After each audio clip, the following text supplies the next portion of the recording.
just a just a couple of things right in this area. Just for some reason, this park history stuff just absolutely fascinates me. I guess you have to be one of those kind of wonks to be interested in this type of stuff, but it fascinates me for some reason. Initially, the wall wasn't like this, of course. What you got was kind of a triangular wall that came. Well, we'll walk down.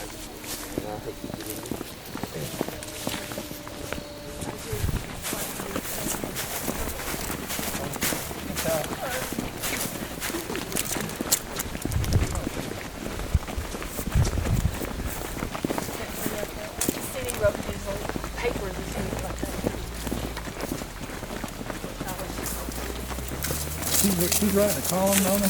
Huh? He's writing a column. Yeah, the Shiloh community news. Is that right? Every little community has like a little report. Tell me about your crippled squirrel party and watching him go around that tree, looking at that squirrel, and that squirrel go there. It looked like a candy stripe. You know, they were going all the way around. Shiloh anytime? Shiloh anywhere? No, clear. The cemetery initially, the cemetery wall came to a point about here. If you look down the cemetery wall, you can see how it's coming up right beside the Grant Monument to about here, and it went down just pretty much made a point. If you look at this map, and I'm trying not to damage your book any, I found this in the National Archives, and that shows the original configuration of the cemetery. And the whale, do you see, let's see, somewhere on here, whale, well, there's a whale would be right over here, but that's a whale right there as well.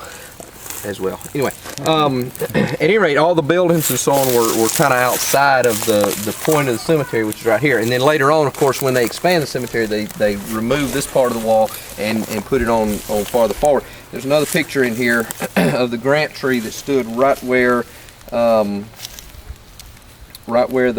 monument is there. Let me see if I can find this just real quick.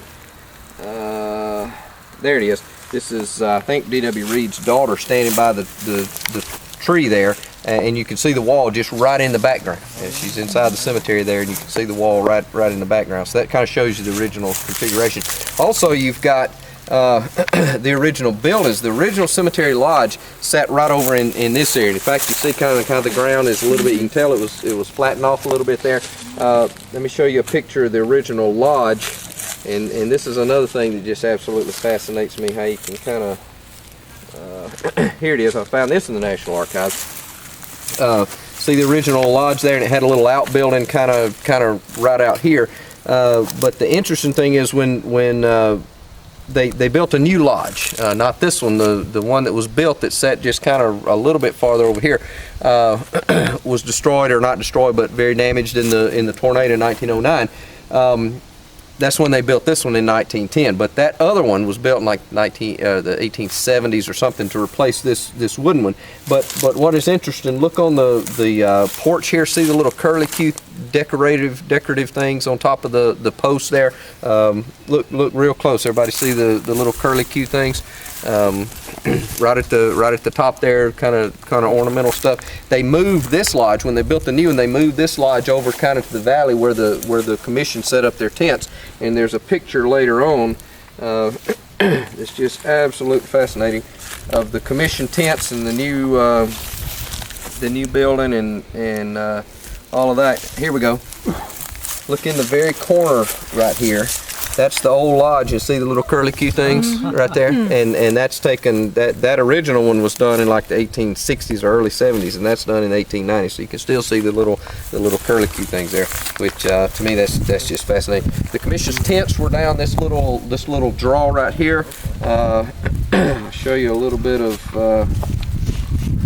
If I can find one of that. That's the rostrum that sat in the center of the cemetery where the flagpole is now. That was damaged. These steps, you might know where those steps went. They were the only things kind of salvageable. Those are the steps that are now going to Pittsburgh Landing at the foot of the cemetery down there. Here's a great view. You can see pretty much where we are. This view right here, that's the drummer boy right there, and you can see the gun, decorative gun right there. So that's taken just pretty much right where we are, looking that direction. That's the lodge that was damaged during the tornado that set just right here. I'm trying to find one of the commission tents here. This one's pretty good. They built roofs and floors for the tents, and this is kind of the street that angled off down that little draw right there. So there's tents. There's another one. You can kind of see some of the tents right there, and there's an even better one, I think. Yeah, here we go. You can see the tents on either side and looking up toward the old lodge, which again set right here. So it was right down that in that low spot. In that low spot there. The old lodge is like about where the tree is right here. Something there. I think part of it was on the old foundation. It's been 15 years since I've looked at that, but I'll have to look. But it's in the basically same place. That's a good thing to show you. I'll show you that in just a second. I'm trying to get when the tornado came through, it damaged the lodge. Let me give you a couple of shots of that. Here you go. It kind of shows you the side blown out of it and all that. The tornado was in 1909 and heavily damaged the cemetery. And you can look through here several pictures of just how the devastation in the cemetery here. Of course, that's that right there. So you can see that. There's what's left of the rostrum. Pretty devastating there. The owl monument that we passed out front there, you can see that it was damaged and blown over. There's a little closer detail of the Iowa So did they reuse monument the same column, or did they just have a new column? Did they just repair that or put a new one out? That I do not know. The federal government paid for it, but Iowa State paid the federal government back. So I've never actually looked into that. Stacy Reeves' book that you had in there about the monuments may say something about that. Not sure about that. Anything else in the cemetery I want to see? When they set up the tents now, they were at that time they would have been outside the cemetery. Right. Yeah. Right. So and there was a little bit of jurisdictional argument over, where to put them and all that. So. That's right. I think I read that in your book. Yeah. And in fact, there was an argument. This wall was moved. Originally, it was a concrete wall, and the park and the cemetery. Of course, they're both under the War Department. But one is Quartermaster Department, and one is I forget what, just basically under the Secretary of War. And there was a territorial dispute over about 10 feet of land, and finally they moved the wall 10 feet that direction, built a whole new wall with the brick and all that. Let's walk out front, and I'll show you kind of an interesting shot of what used to be here before there was buildings there. So that's why the wall is different there than the rest of the cemetery. I wondered about that.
Somebody to watch the visitor center, and somebody to go patrol, and somebody to go get the flag, and of course there's not that many. They probably don't have 2 or 3 people working today, so I don't know if they're able to do that.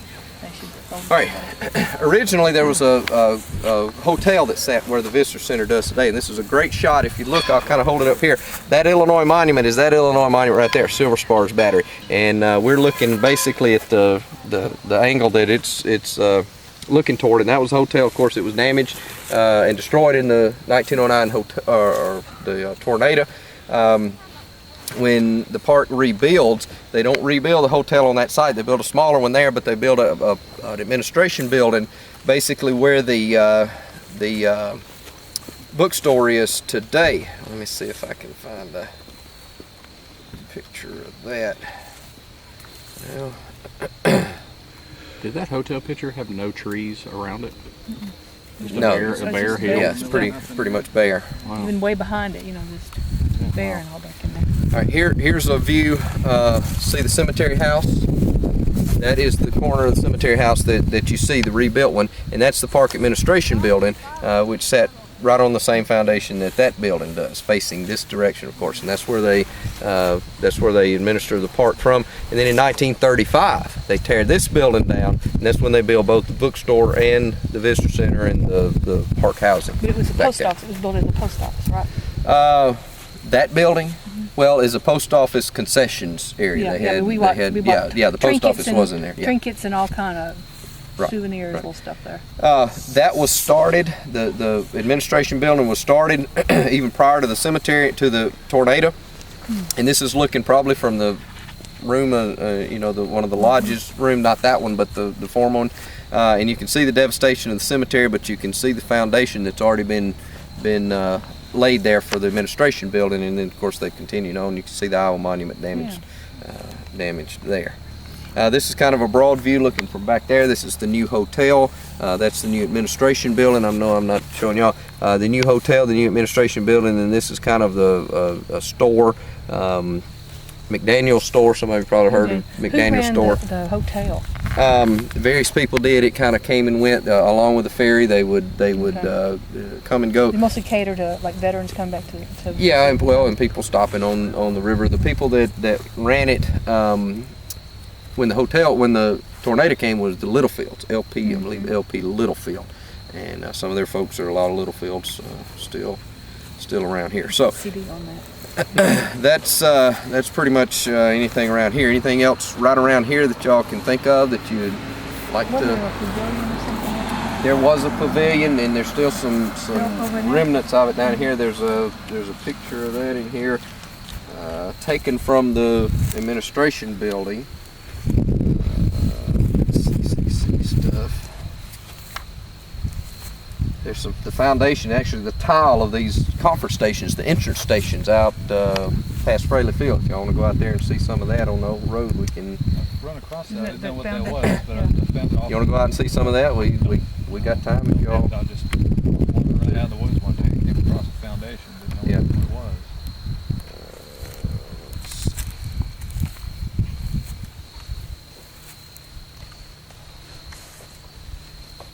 Yeah, here's the pavilion. This is, I think that's the picture I'm talking about. Where they had like the big Memorial Day doings and singing. Yeah, the pavilion was built in like 1914, but that's taken from over here looking down at the pavilion, which was just right in here. And there's some old foundation concrete and junk down in there that you can see as well. Stuff. Okay, anything else right around here? All right, what out on the park, if anything, do you want to go see? What do y'all think? Kind of running a little low on daylight.